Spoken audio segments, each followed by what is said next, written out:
I couldn't even put a grade on it. We really have nothing to compare it to. We're really out here, quite honestly, just competing with ourselves. I'll say this. Overall, if you're just talking about level of football, quality of football, it's not very high. I'm not going to kid anyone. I told our players today, our goal as coaches and our goal as players is to raise the level of football out here. So, but we don't have to play a game for a while, and we're just starting to build a foundation. But I'm not kidding anybody. I mean, the level of football is not real high from just an execution, overall football standpoint. But I think the effort's pretty good. It was good to come out here tonight and just get about 50 scrimmage plays in, and that was after 2 hours of meetings, an hour of practice, and just to get 50 good scrimmage plays after all that, I appreciate these guys' effort. In that balance between enthusiasm and execution, how was today? Probably somewhere in the middle. I think that's a great point. And you never. One thing I've learned in this, you get bluffed a little bit when you try to make statements after a practice. After the game, there's a scoreboard and you see how it went. After practice, sometimes you get deceived a little bit. Like Wednesday night, I thought we had really good emotion. You look at the tape, we weren't worth a darn Wednesday night. So you leave the field feeling pretty good because of something you saw or a couple things you saw, but until you sit and watch that tape, you don't really know. So we're going to go up there as a staff tonight and grind it pretty late and just watch. But we're going to give them Saturday, Sunday off, come back Monday at noon with our players.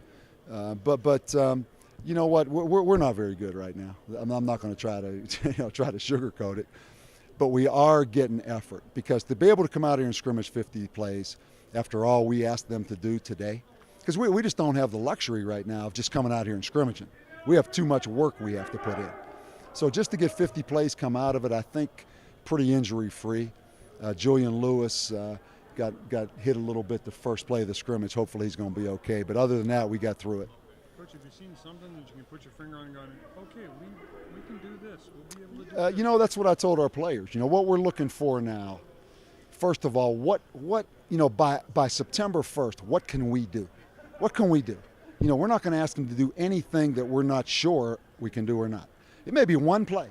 It may be 2 plays on offense. It may be 1 defense. We're just trying to figure out as we go through this process, what can we do and who can we do it with? We're not going to be in a position to do a lot of things and do it well. We're just trying to build a foundation of what can we do and who can we do it with. Again, I don't want to rush to judgment. Our receivers made some plays tonight, but we did put our defense in a situation where it was just a 4-man rush, man-to-man coverage, which we're not going to do a lot of, and the receivers took advantage of that. But we did throw and catch the ball better tonight than we did. But again, is that receivers making some plays in realistic situations? I don't know. But we did throw and catch it better. That's one thing I'll go out on a limb and say. What about your offensive line, Coach? You know how you always talk about the game being won up front and stuff like that. The offensive line. I appreciate our offensive line. First of all, we've had our entire offense and defensive line do more than any group on this football team. They showed up at 6 o'clock every morning through the offseason as a group and lifted.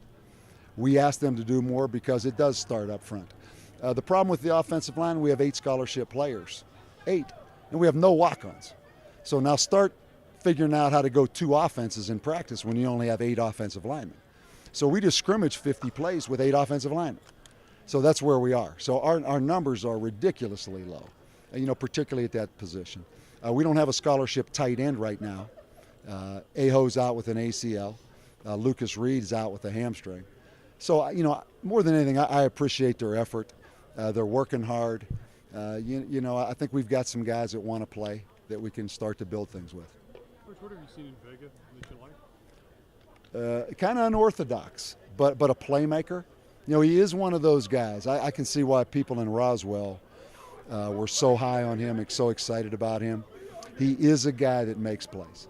I'd tell him this. He's not the prettiest guy, with his delivery. He may not be the fastest guy, but he is productive.